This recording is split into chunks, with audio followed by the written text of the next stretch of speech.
In recent years, more people have paid attention to the terrible cruelty faced by black African slaves. We now hear more about the inhuman way black men and women were treated during slavery. Everyone knows about the awful horrors, how black men were seen as less than human, chained and forced to work long hours on plantations. Those who fought back or failed to meet their heavy work demands were often punished by having arms or legs cut off as a warning to everyone else.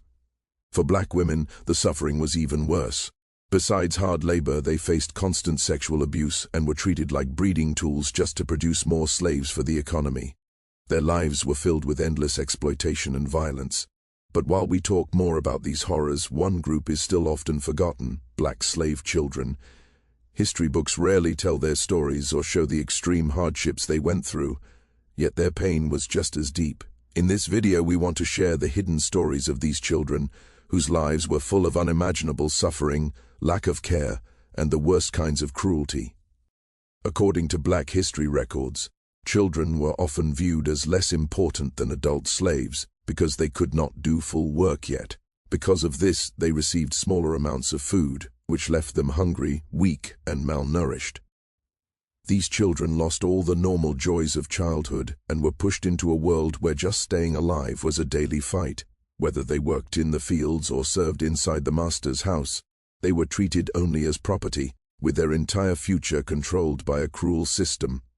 The story of black slave children is full of pain and difficulty, but it is also about strength and the will to survive. Their experiences should be remembered, respected, and told, so we can truly understand how horrible slavery was and how much courage it took to live through it.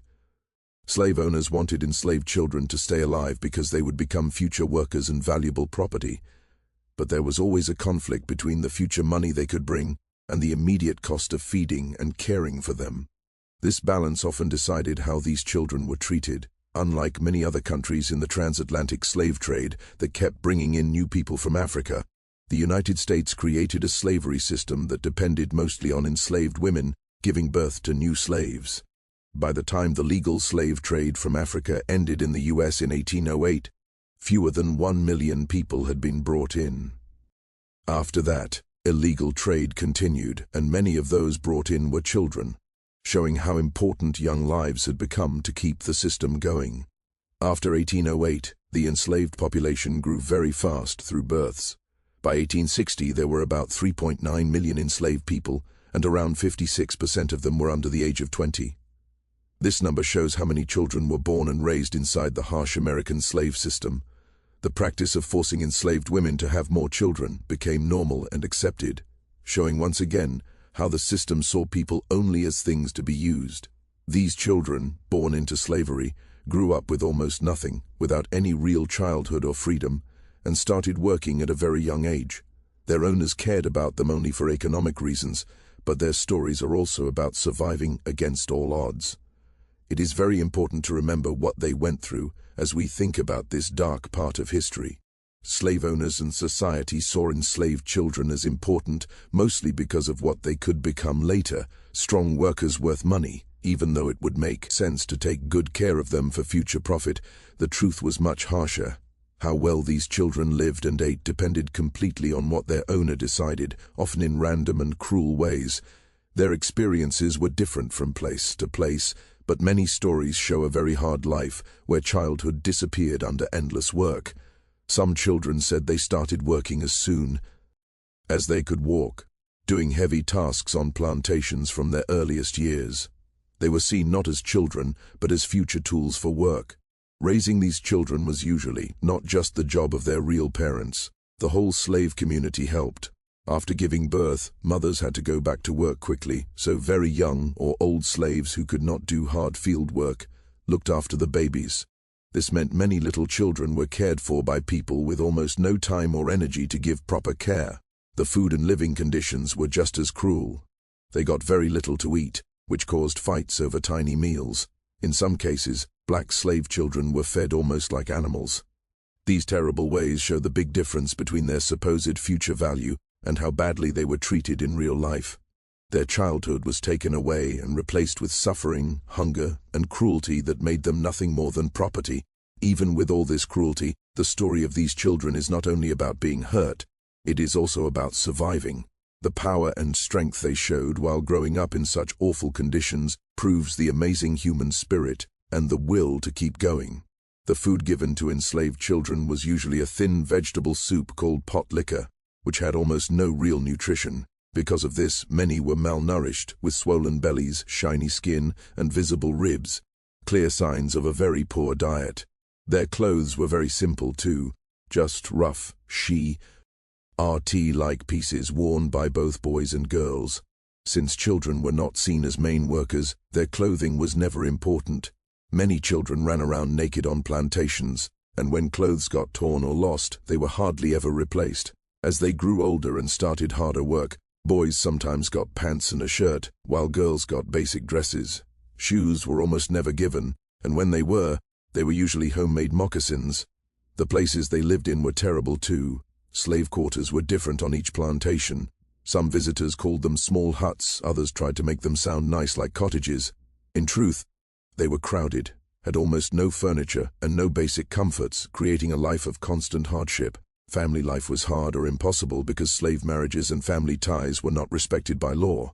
Children were often taken away from their parents and given to other adults. This breaking of families added even more pain to their difficult lives. Work was the main reason these children were enslaved. The age when they started working changed from one plantation to another. Some owners started children slowly, while others had toddlers working in fields with their mothers. But by age 10 or 12, most were doing regular work, and by age 21, every enslaved child was fully part of the hard plantation labor system. The tasks for younger children were usually not divided by gender. They did many kinds of jobs, carrying water to the fields, looking after animals, working in gardens, doing kitchen or house chores, and even watching younger children. Some boys, starting very young, learned skills like blacksmithing or carpentry, which their owners later used for profit. No matter the job, the fear of being sold away was always there. For children born into slavery, the chance of losing their family was a constant worry. Some states later made laws to stop selling children under 10 away from their mothers, but these rules were not everywhere. Many children were sold together with their mothers, especially when an owner died and his property, including slaves, was divided among his family. This turned people into simple items to pass down, adding deep pain to families already suffering. In the early days of slavery, and sometimes later, children ready to be sold were often shown naked at auctions. Buyers looked at them coldly, checking their bodies to decide their future work value. The way children lost all dignity at such a young age is hard to imagine, but it was the painful truth for many. As we think about these sad histories, we must remember the strength of those who lived through it. Even with so much cruelty, enslaved children, like their parents, found ways to survive and keep some hope. Their stories teach us about the power needed to face huge hardship and why we must know the full truth about slavery's effects. On the auction block, buyers checked every part of a child's body, teeth, bones, everything, looking for any weakness that could lower the price. No enslaved person, not even children, ever felt truly safe. At any time, their owner could decide to sell them and break up their family with no way to stop it. This constant fear made their childhoods full of worry and sadness. But not every enslaved child's life was exactly the same. Things changed depending on the time, the place, and the kind of work. Children on sugar or rice plantations faced some of the hardest, hottest, and most dangerous labor. On tobacco farms, the work might be a little less heavy, but the weight of being owned was just as bad. Many of the terrible things these children went through were part of a system that had lasted too long. As one person from that time said, slavery not only hurt black people and stopped their dreams, it also damaged the white people who kept it going. This wrong system hurt everyone it touched and left a long-lasting mark of pain. When slavery finally ended, it was not missed by many, but the deep damage it caused, especially to the children shaped by years of cruelty, stayed for a very long time. In the world of slavery, childhood ended quickly, and the heavy load of work started very early. No matter the kind of work, enslaved children were pushed into grown-up roles long before they should have been. Mingo White, a former slave from Franklin County, Alabama, shared clear memories of his childhood that show how hard life was. He said, "I was only a child, but I had to work just like any man. I went to the field and hoed cotton, pulled fodder, and picked cotton with everyone else. In winter, I went to the woods with the men to get wood or sap from trees to make turpentine and tar. We also made charcoal for the blacksmith shop. I helped my mother with her work too. Mingo's words show a childhood where there was no difference between being a child and an adult because of the need to survive. His jobs were not just in the fields. He also collected wood, made turpentine, and produced charcoal, work usually done by grown men. Yet he had to do it all with no thought given to his young age or small strength. Besides his own hard work, Mingo helped his mother, whose tasks were too much for one person. She had to serve as a maid, cook for all the workers, spin 4 cuts of thread each day, 144 threads per cut, and then wash. The endless work went on both outside and inside, making even simple home tasks a heavy job shared by everyone. Enslaved children carried huge responsibilities. Besides field and workshop work, they often looked after even younger children, showing how fast they were forced to act like adults. Starting work so early took away any chance to enjoy a normal childhood. Their lives were filled with constant labor, and their worth came only from how much they could produce, no matter how young they were. Mingo White's story reminds us how badly enslaved children were treated, with their childhoods completely taken by the demands of the slave system. In a place where even the youngest had to work like adults, there was almost no room for kindness or protection. These children were not saved from the cruelty. They were fully part of it, forced to grow up much too soon. Even at a young age, enslaved children were not free from work. They often got jobs that helped run the plantation and taught them their low place in society. Mary Bell from Missouri remembered a special task. They put me on a pony at mealtime to ride out to the field and call the hands to dinner. William Hudson, in an interview in Tulsa, Oklahoma, said that as a boy he carried a small black bag when his owner went to treat sick people. These small jobs, whether helpful or just for show, were early lessons in following orders and knowing the strict rules between black and white people. Whether bought or born on the plantation, enslaved children received tasks meant to prepare them for a whole life of serving. Owners often placed young boys and girls at gates to open and close them for the white family and visitors, a daily reminder that they existed to serve. Girls usually helped the women and their daughters, while boys helped the men and their sons. Their jobs included bringing shoes, serving desserts, or carrying mail from town, all things that showed their only purpose was to serve others. Lula Holmes Williams, though smaller than the child she looked after, became a companion to Miss Lucy, her owner's daughter. La had to make sure Lucy wore her bonnet outside. This duty covered the whole white family, including the overseer and his wife, showing the close but very unequal connection between enslaved children and the people they served. But there was a much darker side too. The sad story of a young girl named Harriet, who died in James M. Torbert's well on August 30th, 1855, reminds us of how extreme the suffering could be. Harriet was only 4 years, 3 months, and 3 days old when she died, forced to do work far too hard for her tiny body.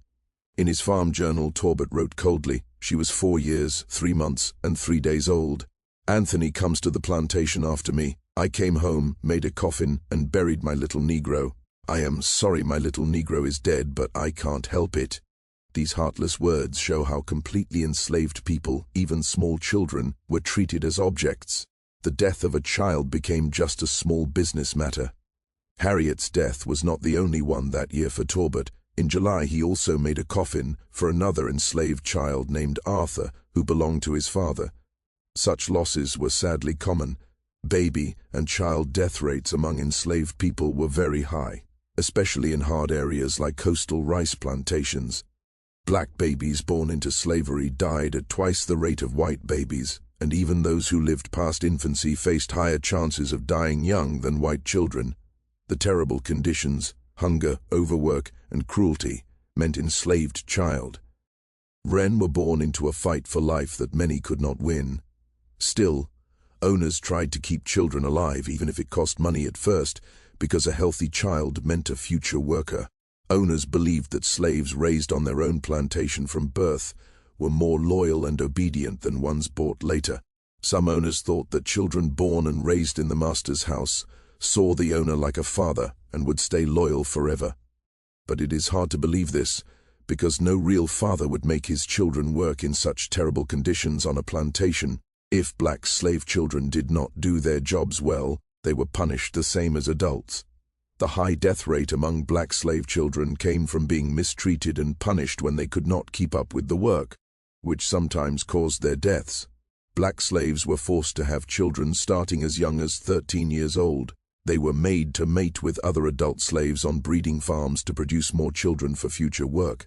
The whole system of slavery made sure that slave children lost their childhood completely and grew up as mental slaves. They knew that if they did not obey, they could be whipped, tortured, or even killed. They also knew no one would punish their masters for any cruelty or murder because enslaved people had no rights. They were just objects to be used, played with, abused, or sometimes killed by their owners. Did you know black child slaves had to go through all this? Isn't it true that they grew up in chains, knowing their childhood and their whole life would be taken away? Tell us your thoughts in the comments below. Do you want more videos like this? If so, please subscribe, turn on the bell icon, and support us. You can also check out other videos on our channel.